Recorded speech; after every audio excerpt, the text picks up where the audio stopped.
शक्ति, माँ शक्ति, माँ शक्ति।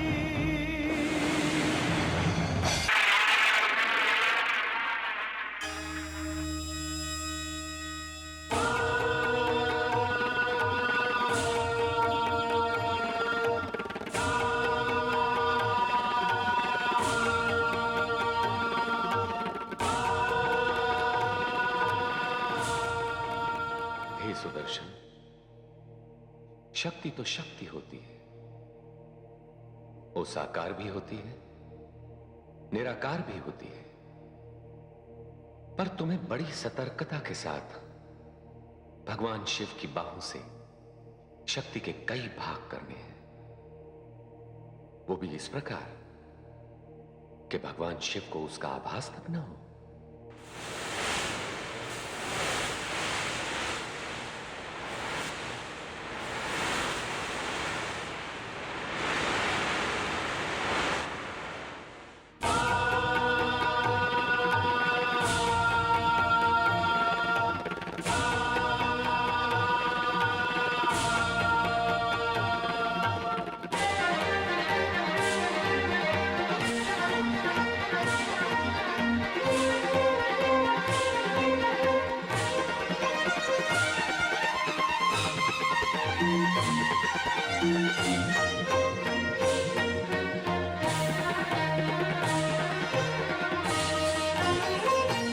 सारी पृथ्वी पे डोले महाकाल जब,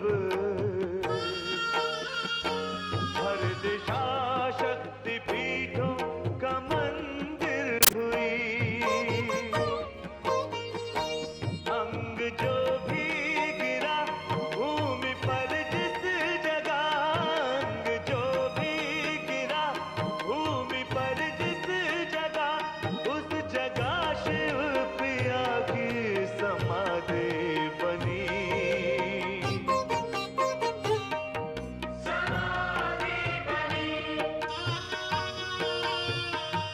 शक्ति जिस भाग्यशाली नगर में बसी, शक्ति जिस भाग्यशाली नगर में बसी, तीर्थ सब हो गए,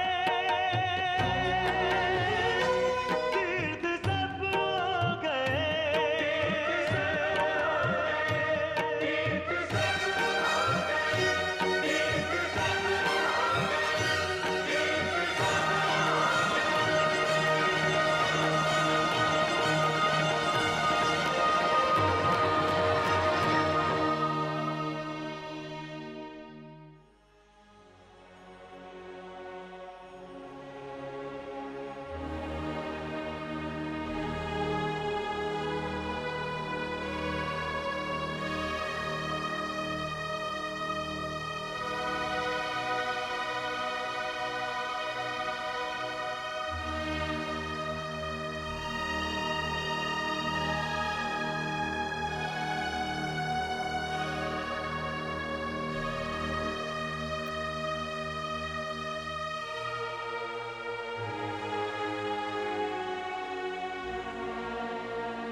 आपने जो सुख दिया है मुझे, जो सम्मान मुझे मिला है, जो संसार आपने दिया है, वो मेरी दृष्टि में सबसे श्रेष्ठ है, सबसे ऊंचा है। आप सर्वश्रेष्ठ हैं।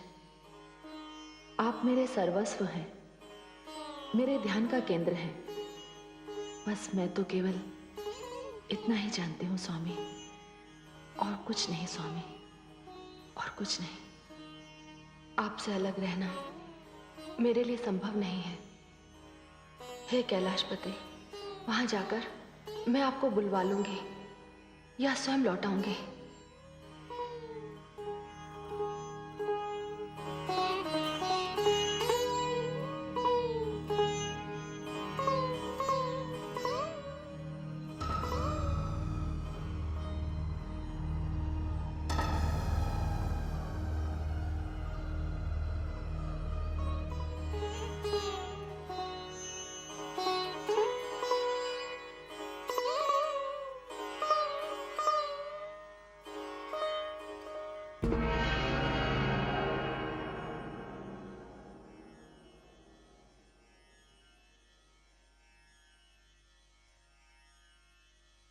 प्रणाम पिताश्री। आपने तो मुझे आश्वासन दिया था और उन्हें भी आश्वासन दिया था, तो फिर ये सब क्या हो गया? पुत्रवधू, इस संसार में सबको कर्मफल भोगने पड़ते हैं। तुमने सत्य कहा। अभी तो दक्ष की आयु शेष है, उसे अपने अहंकार का दंड मिल चुका है, किंतु अब उसका वो पुराना मुख उसे वापस नहीं मिल सकता, क्योंकि उसका मुख तो शरीर से अलग होकर। तो क्या उनके प्राण कभी वापस नहीं आएंगे? दक्ष के प्राणों की लौ देवाधिदेव भगवान शिव की मुट्ठी में बंद है पुत्रवधू। किंतु किंतु भगवान शिव तो। नहीं पुत्रवधू, तुम जाओ, दक्ष के शव के पास प्रतीक्षा करो। मैं त्रिलोकीनाथ भगवान विष्णु को लेकर देवाधिदेव भगवान शिव के पास जाता हूं।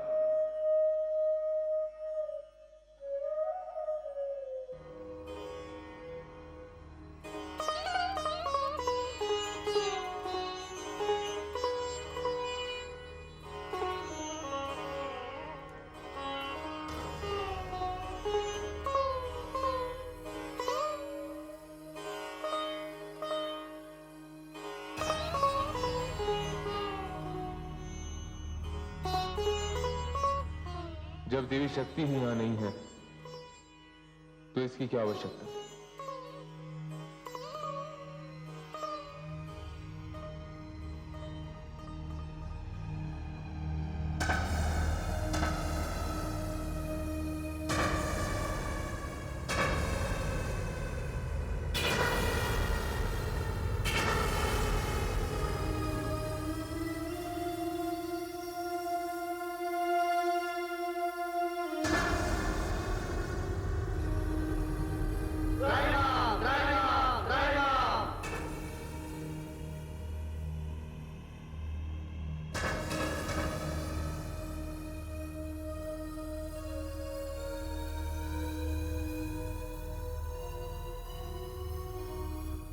हे देवाधिदेव, जिस मनस्थिति में आप हैं, मैं साहस नहीं कर पा रहा हूं कि अपने हृदय की बात आपसे कह सकूं।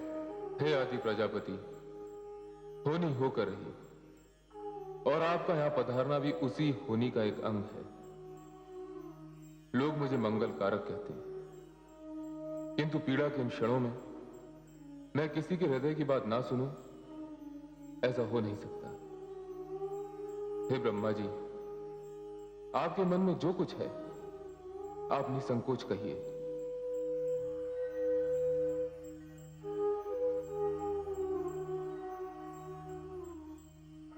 हे देवाधिदेव,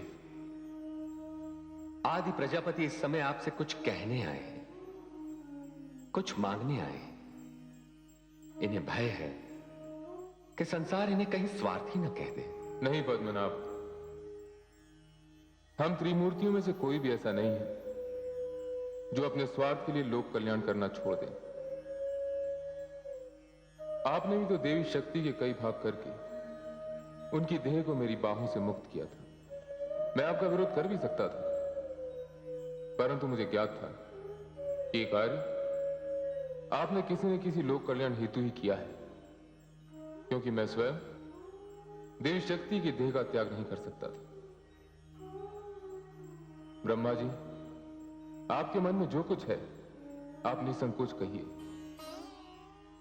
देवाधिदेव, मैंने अपने पुत्र दक्ष को पुनर्जीवन का आश्वासन दिया था। यद्यपि वो तनिक भी क्षमा के योग्य नहीं है, तथापि यदि मेरे वचन की लाज रह जाए तो। हाँ, क्यों नहीं, कहां है उनके प्राण? देवाधिदेव,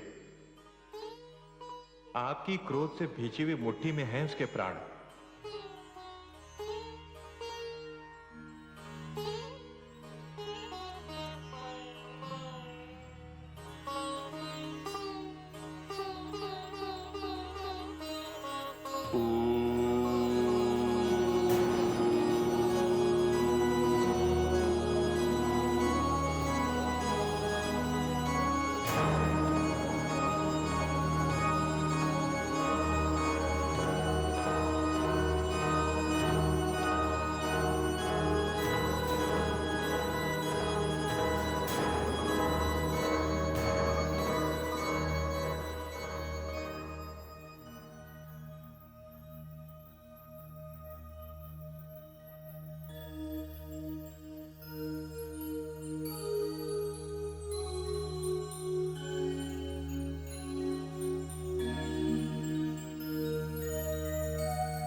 हे देवी परमेश्वरी, पति पत्नी के इस आत्मीय संबंध ने सारी सृष्टि को चकित कर दिया है।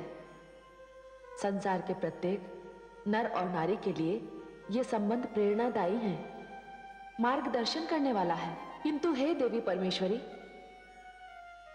क्या भगवान शिव अब इसी प्रकार समस्त लोगों का भ्रमण करते रहेंगे? शिव तो मंगल मूर्ति हैं। यदि वे कैलाश ना लौटे तो सारा मंगल कार्य ही बंद हो जाएगा। नहीं देवी, ऐसा नहीं होगा।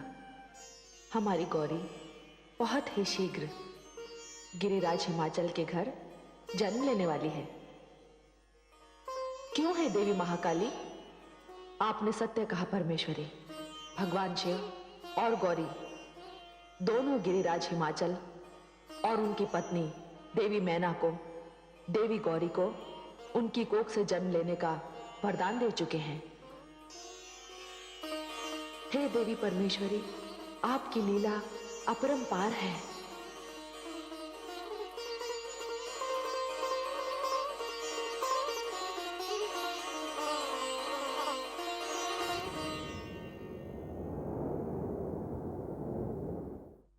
महाराज, महाराज, महाराज की जय हो। दासी, सब कुशल तो है? सब कुशल है महाराज, बधाई हो। महारानी मैना ने कन्या रत्न को जन्म दिया है। क्या? बधाई हो महाराज, बधाई हो। दासी, किंतु दाई माँ ने तो कहा था कि संतान के जन्म लेने में पूरा एक दिन और पूरी एक रात्रि का विलंब है।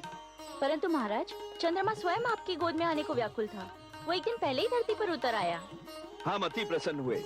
महामंत्री, दासी का आंचल मोतियों से भरवा दीजिए। महाराज की जय हो। दासी, महारानी से कहिएगा कि हम शीघ्र ही कक्ष में उपस्थित होंगे। जो आज्ञा महाराज। महामंत्री, पूरे नगर में मोतियों की वर्षा करवा दीजिए, क्योंकि ये हमारे जीवन का सबसे अधिक सुखद क्षण है। कन्या रत्न के लिए हमने भगवान शिव तथा माता सती से प्रार्थना की थी। ये संतान उन्हीं का वरदान है। ये बड़े ही हर्ष और प्रसन्नता का समाचार है कि देवी शक्ति ने गिरिराज हिमाचल के यहाँ जन्म लिया है। हम सब वहां वेश बदलकर उनके दर्शनों को जाएंगे।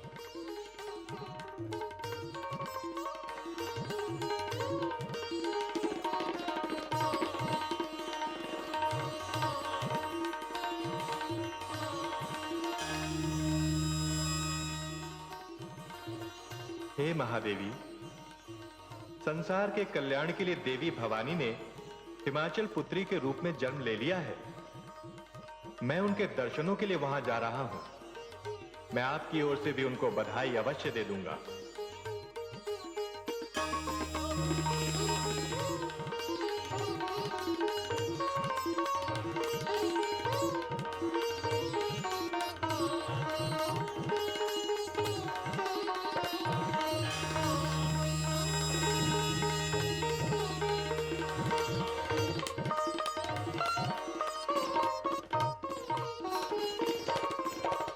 हे देवी लक्ष्मी,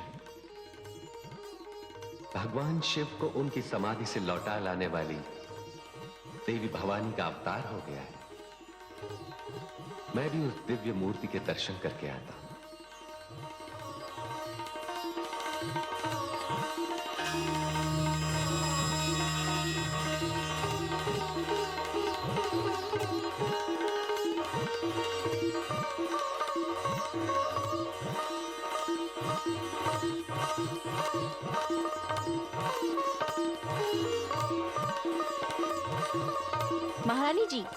महारानी जी की जय हो। महाराज पधार रहे हैं।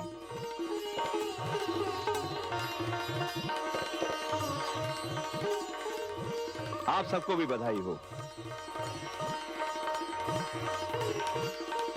आज हम अति प्रसन्न हैं। आपको भी बधाई हो।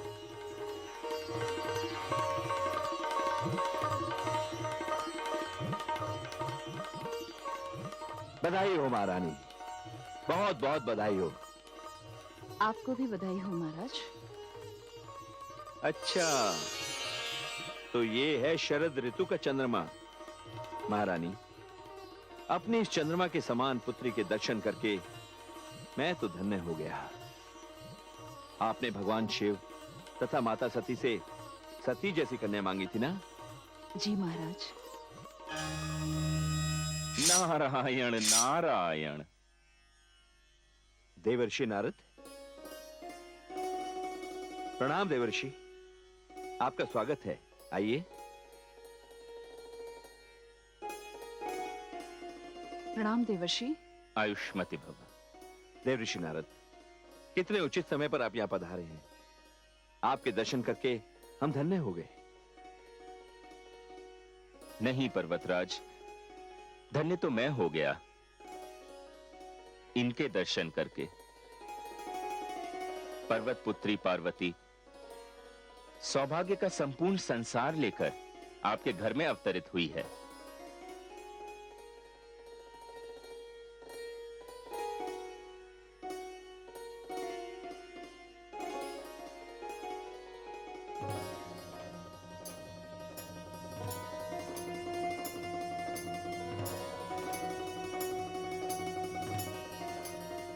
हे भवानी, अच्छी लीला हो रही है।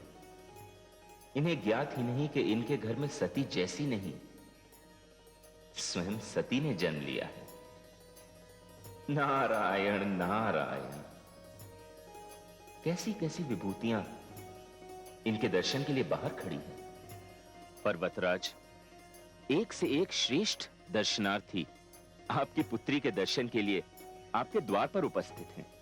कृपया एक एक करके उन्हें अंदर आने दीजिए। जैसी आपकी आज्ञा देवर्षि।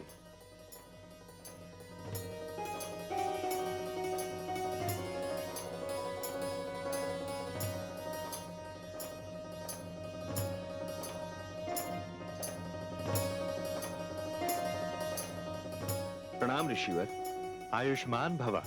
आपका स्वागत है, आइए।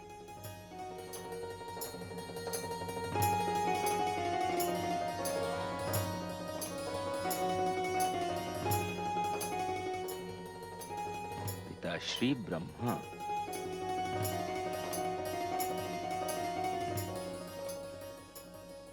अभिनंदन पर्वत पुत्री।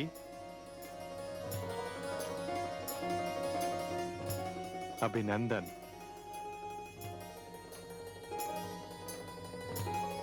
आज्ञा दे महाराज। जैसे आपकी इच्छा, चलिए।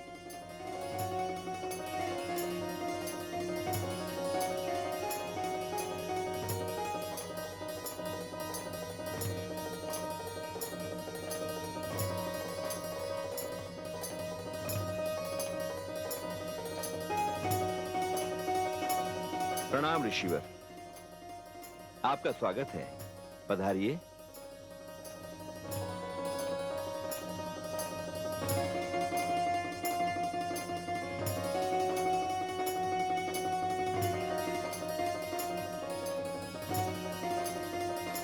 नारायण। प्रणाम देवी।